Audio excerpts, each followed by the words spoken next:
Muito bem, galera, estamos com mais uma aula de física eletrostática que terminou. Já estamos entrando agora na eletrodinâmica, né? E depois de falar sobre potencial elétrico, que é o potencial em cada ponto, e de uma carga pontiforme, por exemplo, ele vai se afastando, né? Cada vez com um potencial menor, depende da distância, claro, inversamente proporcional à distância. Agora nós vamos falar sobre a diferença de potencial, que na verdade para ter o movimento dos elétrons é necessário que haja essa diferença de potencial. No mesmo potencial não há como os elétrons se moverem de um ponto para outro. Então vamos lá? Ok. Então nós estamos aí com tensão elétrica, definição, né? O que é tensão elétrica? Vamos falar da lei de Ohm. É um alemão já Ohm, mas pode falar Ohm mesmo, lei de Ohm. Aplicações das leis de Ohm, né? Então vamos lá. Esse é o assunto de tensão elétrica. Olha bem a definição. O que seria tensão elétrica? Tensão elétrica, na verdade, é a diferença, né, de energia estabelecida entre dois pontos. Diferença de potencial estabelecida entre dois pontos, que vai motivar a movimentação de cargas elétricas, nos casos os elétrons, né? Nós falamos que os prótons não se movimentam aí, gerando o que nós chamamos de corrente elétrica. Então, pessoal, a palavra corrente elétrica já diz, é uma corrente, né? Então, corrente elétrica é o movimento ordenado dos elétrons em um condutor, devido a um campo elétrico estabelecido. Nós já falamos de campo elétrico. Quando tem um campo elétrico, ele faz com que as cargas elétricas, no caso, vamos falar dos elétrons, que agora que são corrente elétrica, eles vão se estabelecer e dentro de um condutor eles vão firmar e se mover no único sentido, tá? Na verdade, esse movimento é o que nós chamamos da própria energia elétrica, né? São o movimento dos elétrons em si. Ok? Então, essa movimentação dos elétrons vai fazer com que os equipamentos da sua casa vão, na verdade, funcionar. E aí a gente não paga uma conta de luz, a gente paga uma conta de energia elétrica, não é só luz, né? Tem movimento, no caso um ventilador não tem luz, mas tem o movimento em si. O liquidificador não tem luz, tem o movimento, né? A geladeira não precisa daquela luz ali dentro, a ideia dela é resfriar, transformar aí com a energia elétrica, fazer com que a diferença de temperatura mude, né? Diminua a temperatura dentro do da nossa geladeira, não gerador, geladeira. Então, dentro da nossa geladeira, congelador, nós temos aí transformando energia elétrica em energia térmica, né? Então, na verdade, é para isso que nós temos aí a corrente elétrica, o movimento dos elétrons. Para isso, eles precisam ter uma única direção, é o campo elétrico que faz com que aconteça, e aí nós temos uma diferença de potencial. Se não tiver uma diferença de potencial, mesmo com o campo elétrico, não vai conseguir. Então, corrente elétrica é o movimento ordenado dos elétrons em um condutor elétrico, claro, um condutor elétrico, devido a um campo elétrico estabelecido. Vamos lá, então? Lembra que nós estamos falando de conteúdo já visto, não tem como fugir dessa questão. Então nós temos a tensão elétrica, olha aqui, a tensão elétrica numa tomada. A tomada é considerada extensão do gerador que está lá na usina hidrelétrica, ou numa usina termoelétrica, né? E aí a corrente elétrica movimentando e tem aqui um liquidificador. O liquidificador transforma energia elétrica em energia de movimento, que é energia mecânica, tá? Então, precisa da tensão elétrica. Você quer um circuito simples, com um gerador, que é a nossa bateria, né? Um interruptor, tem uma chave aqui, mas pode ser esse comum de casa, claro. Os fios, o condutor, né, onde a corrente vai passar, e onde vai a carga, o receptor vai receber essa corrente elétrica e vai transformar a energia elétrica, nesse caso, em energia luminosa, uma lâmpada, né? Então, o gerador fornece energia aos elétrons. E essa energia pode ser usada de diversas maneiras, como acender uma lâmpada incandescente, aqui é incandescente, nem se vende mais, praticamente, né? Pessoas nem usam mais, para esquentar a água por meio de quê? Dos nossos chuveiros elétricos. aquecer o ferro elétrico que você precisa passar a sua roupa, o liquidificador para girar ali, o ventilador. Os geradores mais conhecidos e mais comuns são as usinas hidrelétricas, é uma geradora, pilhas. Na verdade, a pilha é uma bateria, né? E baterias. A diferença é que uma pilha, para ser pilha, ela precisa ter, pessoal, olha bem, a única diferença é que a pilha é uma bateria, mas só chamamos de pilha quando tem 1,5 volts. Se tiver 3, 6, 9, 12 volts, não chamamos mais de pilha, chamamos de bateria normal. Mas a pilha é uma bateria. Podemos dizer que toda pilha é uma bateria, mas nem toda bateria é uma pilha. Porque existe as que não são de 1,5 volts, são baterias, mas não são pilhas, tá? E a pilha e essas baterias que nós chamamos, ela trabalha com a energia química, armazenamento de energia, né? E aí transforma em energia elétrica. Isso que é uma bateria, tá bom? Vamos lá então? Ok. Isso é um circuito elétrico simples, tem que ter alguma coisa com a tensão, que é o gerador tem tensão nele, algo para interromper quando você quiser controlar esse sistema, um fio que é o caminho por onde os elétrons vão passar, e aquele que vai receber a energia elétrica e transforma a energia elétrica em qualquer tipo de energia. O gerador transforma qualquer tipo de energia em energia elétrica. A informação sobre a corrente e a tensão elétrica, a qual um eletrodoméstico, estamos falando deles aqui, para ser mais simples, você tem muitos deles em casa, pode ser ligado. Geralmente constam em etiquetas coladas nesses equipamentos o valor da tensão. E ela pode mudar de estado para estado. Quando está falando de estado aqui, pessoal, está falando dos estados brasileiros, tá? O estado de governo que nós temos, tá? Rondônia é um estado, né? Nós temos Mato Grosso, São Paulo, Minas Gerais, Rio Grande do Sul, Ceará, né? Alagoas, Amazonas. Então, são os estados, tá? Ok? Estado brasileiro. Só tem dois tipos de tensões, na verdade. Tem, no caso de Rondônia, 110 volts e 220 volts. É um sistema, uma grande parte do Brasil utiliza esse sistema de 110 e 220. E nós temos uma área ali no centro-oeste que utiliza 220 e 380, centro-oeste e nordeste. Então nós temos 220 e 380. Aí lá não tem equipamento de 110 volts. Então, você pode ver que a maioria dos equipamentos que a gente compra ultimamente, os eletrodomésticos como geladeira, até ar-condicionado geralmente é 220 volts, né? Mas nós temos vários equipamentos que já vêm com a chave automática. Não precisa nem ligar. 110 antes tinha um botãozinho, 110, 220. Elas são praticamente automáticas, ligou ali, ela já funciona, tanto com 110 como 220, tá? Então, e esse equipamento eletrodoméstico geralmente não são em 380 volts, 110 ou 220. Mas se você mudar para Brasília, Goiás, você vai ter que... Se o seu equipamento é 110, já pode vender aqui e quando você for para lá, comprar outro. Porque lá não tem a rede 110 volts, que seria um sistema neutro, e nós vamos falar mais tarde sobre isso, e um sistema carregado, né? 2 sistemas carregados, nós temos aí 220 volts. E 3 sistemas tem 380 volts. Tem até outros sistemas também, esses são os mais básicos dentro do sistema eletrodoméstico, né? Ou dentro da eletricidade residencial que nós temos. Então, falou de estado aqui, falou de estado brasileiro, tá? Não estado físico da matéria, líquido, gasoso, nada disso, tá? Vamos lá então. Só para deixar claro aí que o valor da tensão pode mudar de estado para estado nesse sentido. Também só tem essas duas medidas. Aí, ó, uma etiqueta que vem no equipamento, né? Então nós temos aqui, ó, fabricante, a marca, né? Então esse é um refrigerador. Então aqui vai indicar o tipo de equipamento. Aqui indica o nome do fabricante, né? Que não foi colocado aqui. Né? Indica a marca comercial, logomarca, que você comprou lá. Aqui o modelo e a tensão. Nesse caso aqui ele é 220, até aqui 220 volts, tá? A letra indica a eficiência energética do equipamento. Veja a tabela aqui, ó. Se você tem verdinho, ecológico, é mais eficiente. Então, ele usa mais energia, então desperdiça menos. Para o meio ambiente, melhor, né? Menos eficiente é o G. geralmente o A é mais caro, né?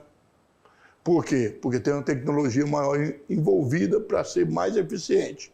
O consumo de energia, que indica o consumo de quilowatts por mês, é uma média, claro, né, que depende de como é que você consome. Aí vem o volume, né, e tal, essas coisas todas, temperatura, no caso do congelador, e assim por diante, ok? Então aqui é uma etiqueta que vem num refrigerador, mas outros também, que nós temos aí, outros equipamentos tem também. A tensão elétrica, vamos chamar de U. Às vezes vem a letra V também, mas normalmente V para potencial elétrico, para não confundir, e U para diferença de potencial. Diferença de potencial VAB, por exemplo, entre o potencial A e o potencial B, entre o potencial A e o potencial B. A gente utiliza o U, mas pode usar o V também. O importante é você entender que a medida de tensão é volt e é dado pela letra V. Mas o volt vem depois do número e não vem na equação. Então, é isso que você tem que ficar atento só, tá? Seria a energia com que sai da carga, né? Dividido pela própria carga elétrica. Sai da carga elétrica, né? Os elétrons que estão no interior do gerador, eles recebem uma certa quantidade de energia, tá? Estão dentro do gerador. Precisa dessa energia para eles poderem se locomover e sair desse ponto e retornar de novo. Boa parte da energia que recebem, ela é perdida dentro do próprio gerador. Assim, quando saem dele, o elétron possui uma energia um pouco menor do que a que recebeu. Partindo desse princípio, nós vamos definir a tensão elétrica, tá? Tudo bem? Embora seja muito parecida com a definição de força eletromotriz, vocês vão estudar isso aqui ainda, né, na terceira unidade, nós estamos na primeira, apesar da palavra força eletromotriz não é força, é uma tensão, tá? É a tensão do próprio gerador, ela tem uma diferença, tá aqui, ó, força eletromotriz, FEM, força eletromotriz, FEM, tá? Indica qual a energia total que cada unidade de carga, um coulomb, né, recebeu. E a tensão informa com qual energia saiu essa carga. Em se tratando dos geradores reais, a tensão é menor do que a FEM, porque a FEM é do próprio gerador. Então a FEM é maior, porque ela tem que fazer com que funcione dentro do aparelho, da pilha, por exemplo, da bateria, né, do gerador, e o circuito. Então, a tensão entre os terminais é menor do que dentro, tá? Então, nós falamos que o gerador é ideal, quando nós falamos, e não ocorre perda interna. Às vezes, nós falamos, ó, a FEM é igual a tensão, mas isso não é real, é o ideal só para usar como exercício, tá bom? Então, na verdade, quando você compra uma bateria, por exemplo, de 1,5 volts, é porque lá dentro ela fabrica um pouquinho maior do que 1,5 para sair 1,5. A fabricação dela é maior de 1,5, ou seja, 12, né? Mas com o tempo, desgaste, as coisas vão sujando a extremidade, adquirindo resistência elétrica, essa tensão de 12 você mede tem 11,7, 11,1 e vai diminuindo com o passar do tempo também. O próprio equipamento vai dificultando a resistência, aumentando a resistência e vai diminuindo a corrente e diminuindo a tensão, tá bom? Vamos lá? O ideal é quando está novo, né? E quando é medido em laboratório, no início. Podemos encontrar alguns livros didáticos, claro, né? Que denominam a tensão elétrica, como sendo a diferença de potencial. Claro, a própria palavra tensão elétrica são dois potenciais, então diferença de potencial elétrico. E a unidade de medida do Sistema Internacional de Unidades é o volt, dado pela letra V de volt. Então eu tenho, no caso, 110 volts. Mas se eu colocar aqui, aí eu já tenho uma equação, isso aqui é tensão, não é volts de número, de unidade medida, tá? A carga elétrica é coulomb, a corrente é ampere, né? A velocidade é metro por segundo, então esse V de volt vai na frente depois do número, né? E nós falamos que diferença de potencial, DDP, diferença de potencial, DDP. Pronto, a própria conjunto de letras aí forma o nome, né? Geralmente, nós encontramos as informações sobre a tensão nas tomadas residenciais com valor médio de 110. Mas encontramos também tomadas que indicam a tensão de 220. E a maioria dos chuveiros são em 220 por ficar, gastam menos energia de 220. Quando se faz um projeto residencial, pessoal, olha bem, a tensão lá de 110, geralmente as tomadas não são identificadas. Mas as tomadas de 220, que não são muitas numa casa, no sistema Rondônia, né? Elas são todas identificadas. Porque se você colocar um equipamento de 110 ligado a 220, ele queima. Se colocar um 220 a 110, ele não queima, ele funciona mal. Não consegue funcionar direito, mas não queima. Tá? Mas se colocar de 110 a 220, praticamente a maioria deles queimam. Então, as 220 são nomeadas, são identificadas, tá? Não é um projeto, né? Se você fizer um projeto com eletricista, se fizer em casa de qualquer jeito, você sabe qual tomada que é ou não é. Como não escreveu nada, aí alguém que chega de fora ou não está ali habituado, vai lá e coloca, vai queimar o equipamento. Então é importante identificar as tomadas de 220, ok? Vamos lá então. Lei de Ohm, né?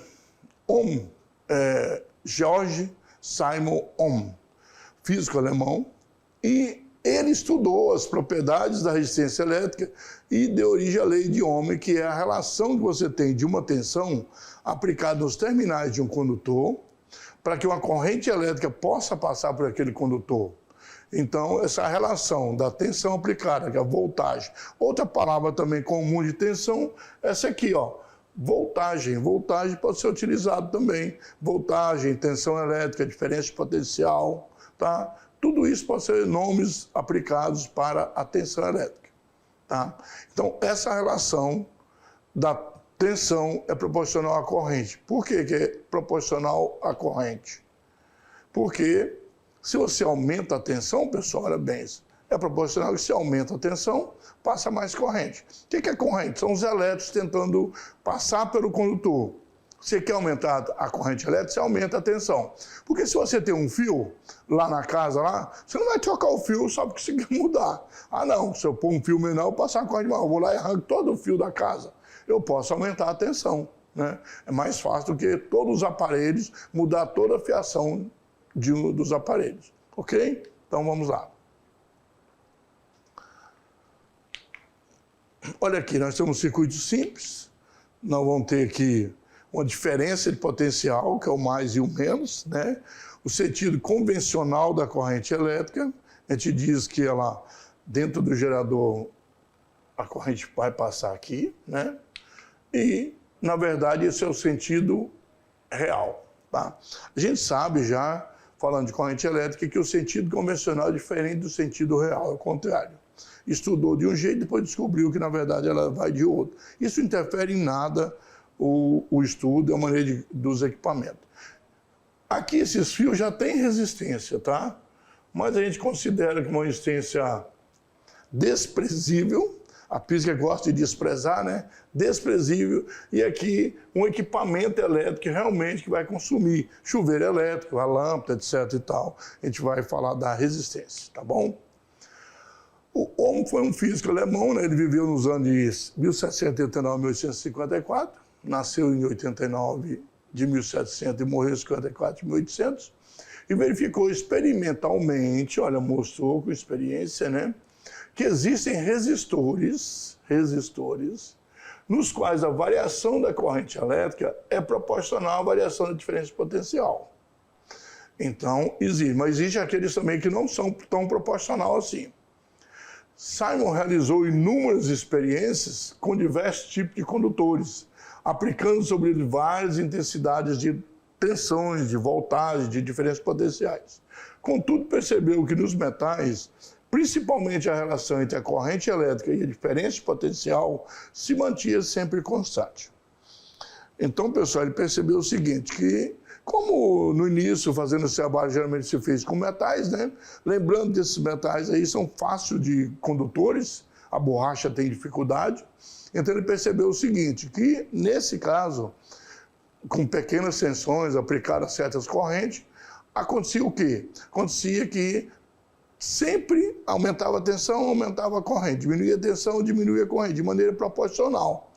Ah, eu tinha uma tensão de 8 volts, passei para 16. Se a corrente era 4, passou para 8. Então dobrava, né? Dividia por 2, aumentava 5 vezes, de maneira proporcional.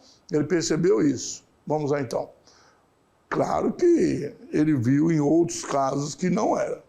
Mas, nesse caso, ele elaborou uma relação matemática que diz que a voltagem aplicada nos terminais de um condutor ela é proporcional à corrente elétrica que percorre esse condutor e matematicamente vai ficar escrita desse jeito assim, ó.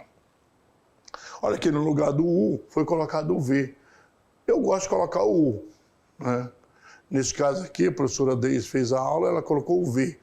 Eu gosto mais do U, para não confundir tanto com V lá, mas o potencial é V, tá? Então, V igual a RI ou U igual a R vezes I. Não tem nenhum problema quanto a isso. Olha aqui um bonitinho, né? A tensão empurrando e a resistência, que é o resistor elétrico, dificultando a passagem da corrente, a corrente tentando passar, e quem que empurra essa corrente? Quer dizer, quem empurra os elétrons? A tensão, né? É só uma charge para relaxar. Então, U é igual a R vezes I. Esses dois aqui, a tensão precisa vencer essa relação aqui. Maior resistência para a mesma corrente vai ter maior tensão para fazer passar. Aqui nós temos uma relação para brincar com a forma muito interessante. Ó, o V aqui, ele é a diferença de potencial. A unidade é volts, está aqui, não esqueçam. Medida de tensão elétrica, diferença de potencial, voltagem é volts. O I é a corrente elétrica, a unidade é ampere. R é a resistência elétrica, que é a unidade de homenagem ao ohm, é ohm, né? E a letra grega aqui, ômega. Essa letra grega ômega representa ohm. Ampere representa pela letra A e volts pela letra V.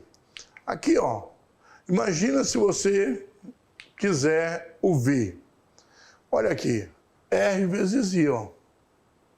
Legal, né? Então, V é igual a R vezes I. Bem facinho. Se você fizer isso aqui, você não esquece a relação, não erra. Agora, imagine que você quer o R. Olha bem, V está aqui em cima, o I está aqui embaixo, e aqui tem um traço. Então, o R vai ser V sobre I. Olha, V sobre I. O RI estava aqui, ó. Legal, né? Então, aí você consegue perceber se não vai errar na hora de montar. E se você quisesse, o I. Olha bem, olha lá, o V em cima e o R embaixo. E tem uma divisão aqui, ó. Então, o I é V sobre R. Olha, pessoal, fica bem facinho de você entender, montar isso aí, sempre montar essa pirâmide direitinho, dividir assim, você já tem a equação na cabeça, não precisa ficar inventando. Eu gosto de uma equação só. Eu gosto só disso aqui, pronto. U igual a R vezes I, pronto. Quando eu quiser, eu substituo, mudo de lado, eu sei fazer isso, né? Vocês também sabem, porque você estudou em matemática, mudou de lado, resolveu e pronto. Não tem que estar esse monte de relação, mas essa é uma outra maneira de você fazer esse triângulo, vai te ajudar, tá bom? Olha, é importante destacar que a lei de Ohm sempre é válida, ou seja, ela não se aplica a todos os resistores. Quando ela é obedecida, o resistor é dito resistor ôhmico, ou linear, porque vai formar uma reta, uma linha. Ôhmico. Se o resistor não for ôhmico, não estiver dentro dessas condições, inclusive a temperatura muda, o resistor deixa de ser ôhmico, a temperatura mais alta, porque a corrente elétrica tem dificuldade de passar no resistor quando esquenta. A própria corrente elétrica esquenta o resistor, forçando ele a não ser ôhmico mais tarde, né, conforme a corrente maior, podendo até derreter. A expressão matemática descrita vale para todos os tipos de condutores, tanto para aqueles que obedecem, quanto os que não obedecem à lei de Ohm, tá? Só que os outros não são. Aí, ó. Essa aqui é um resistor ôhmico, tá bom? Se fizermos um gráfico da tensão em função da corrente com um resistor ômico, nós vamos ter uma reta. Por isso que é chamado de linear, porque isso aqui é uma reta. Mas, e se for não ômico? É uma curva. É uma curva tendendo ao infinito, ó. Tendendo ao infinito, de tal maneira que a corrente elétrica agora começa a não variar. Daqui a pouco a corrente elétrica não consegue passar mais. A corrente elétrica vai estagnar num ponto e não passa mais. Então, isso mostra para você, na verdade, que se ele é não ômico, devido às condições e devido ao próprio resistor, vai chegar a um ponto que a corrente, por mais que você aumente a tensão, não aumenta a corrente. Aqui, ó, você vê que aumenta a tensão, aumenta a corrente, aumenta a tensão, aumenta a corrente, aumenta a tensão, aumenta a corrente.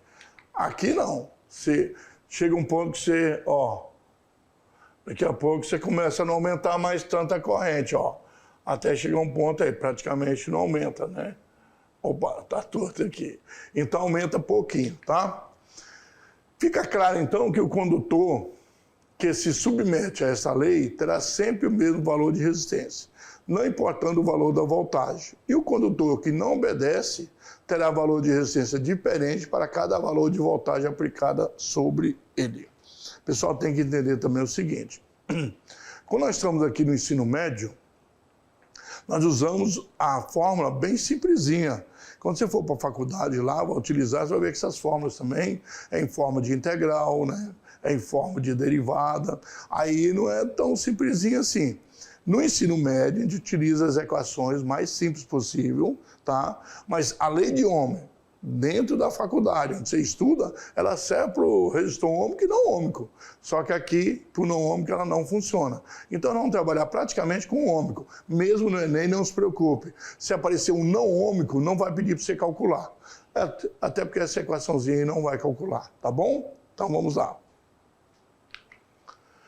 Olha o exercício aí, ó. Você tem uma lâmpada incandescente comum, funciona com a tensão de 120 volts. Nessa condição, uma corrente elétrica de 0,5 amperes está percorrendo essa lâmpada. Qual é o valor de resistência elétrica do filamento dessa lâmpada? Tá? Então, resistor R. Olha, se você quer o R, V sobre I, né? Que é o V sobre I. Bem simplesinho. R é V sobre I. U sobre I. Pode ser U também. Eu gosto de U. Olha aí, ó. 120 volts, 0,5 amperes. Lembrando que quando se divide pela metade, multiplica pelo dobro. Se você aprender isso, fica bem facinho. Dividir pela metade é multiplicar pelo dobro. Então a gente sabe que o dobro de 120 é 240, mas vamos fazer aqui. 0,5 é 1 sobre 2. 1 dividido por 2, 0,5. Repete a primeira fração e multiplica pelo inverso da segunda. Olha aí, ó. Dividir pela metade é multiplicar pelo dobro. 2 é dobro, 0,5 é metade. Então, olha aí, ó, vai dar 240 ohm. Ok? Bem simplesinho. E essas dicasinhas, tem umas coisas da matemática que você pode fazer bem tranquilo, que é dividir pela metade, na verdade, é multiplicar pelo dobro, né? E assim por diante, tá? Dividir por 3, né? É multiplicar 1/3, na verdade, né? Aí é multiplicar por 3, assim por diante, pode fazer. 1/4, multiplicar por 4. Observe a representação de um circuito simples, formado por uma fonte, não é forte, é fonte. Fonte de alimentação, VAB. VAB é a diferença de potencial entre A e B. Então, na verdade, é U, né? Ou só o V de diferença de potencial, de 20 volts. E um resistor de resistência elétrica de 100 ohm. Qual é a intensidade de corrente que percorre o circuito nessas condições? Agora eu quero a corrente elétrica, pode fazer lá, ó. Se eu quero a intensidade da corrente, então seria V sobre R, né? V sobre R. Só que a professora Deise colocou aqui, não colocou V sobre R, colocou R, V sobre I, e aí mudou de lado, né? Mas você poderia fazer aqui, na verdade, ó, eu fazer I igual a V sobre R, certo? Então, I é igual. V é quanto? 20. R, 100. Corta aqui, 2 dividido por 10, 0,2 amperes, correto? Então, só que ela fez diferente um pouquinho. Você pode fazer qualquer uma, tá? Colocou o 100, mas agora vai passar o I para cá. Opa, passa. Espera aí, que o professor não usou a caneta, né? Passar o I para cá e, no caso aqui, o 100 para cá, trocar de lado, né? 0,2 amperes, tá? Então, olha bem. O exercício 3. Variando a diferença de potencial aplicada a um elemento, verifique que a corrente elétrica que o percorre também varia de acordo com o seguinte gráfico. Pessoal, se esse gráfico é uma reta, ele é linear, isso aqui é um resistor ôhmico. Então, o valor do R aqui é o mesmo valor aqui, aqui, aqui, em qualquer lugar, que é uma reta. Posso usar a regrinha que nós temos de proporcionalidade. Se 10 está para 1,5, V1 está para 2. Regrinha, simples, né? Então, vamos calcular o V1, vocês verem, olha bem. V1, que eu quero, já deixei daquele lado, está para 2, assim como 10 está para 1,5. Está aqui, ó, as duas relações, né? Olha aí, ó. Multipliquei 2 vezes 10, portanto, deu 20. 1,5 eu mantive. Agora eu vou dividir 20 por 1,5. Deu 13,3 volts. Qual é a medida da resistência elétrica do elemento? Você tem essa medida aqui, ó. Esse aqui representa a resistência elétrica. Quanto que ele vale aqui, aqui, aqui, em qualquer lugar? Quanto é que vale esse resistor aqui, aqui, né? Em qualquer ponto que você tiver aí, em qualquer ponto dessa reta, quanto ele vale? Qualquer um. Você pode pegar aqui o V1 que nós descobrimos aqui, né? O V1 é 13,3 e dividir por 2, ou pegar o 10 e dividir por 1,5. Todos eles vão dar o mesmo valor. Aqui, ó. Tá? 10 dividido por 1,5 foi uma escolha, deu 6,7 ohm. Se você pegar 13,3 e dividir por 2, também vai dar 6,7 ohm. Aqui vai dar aproximadamente, porque aqui já está aproximadamente. 3,3333 também vai dar 6,6669, né, por aí, e assim vai, tá? Então, vamos aplicar agora as leis de Ohm. O uso da lei de Ohm é muito amplo, sendo usado para definição e especificação de equipamentos, bitola de cabo, bitola é a grossura dele, né? Espessura, fala grossura, porque geralmente os cabos são redondos, né? Seleção de equipamentos de segurança e proteção de circuitos, definição de resistências para equipamentos e circuitos elétricos. E eletrônicos também, viu, pessoal? Não tem nada a ver. Onde tiver a lei, tiver a corrente elétrica, tensão elétrica, vai ter a lei de Ohm. Seleção de tensão de trabalho para certos equipamentos e circuitos. E outras, infinidade de utilizações, tá? Aí, aplicada a lei de Ohm, tudo onde tiver uma corrente elétrica, uma tensão elétrica, tiver uma coisa física, você tem uma resistência. Se ligarmos uma lâmpada incandescente comum, que tem resistência de 40 ohms, em uma tensão de 220 volts, qual será o valor da corrente elétrica que vai passar pelo filamento dessa lâmpada?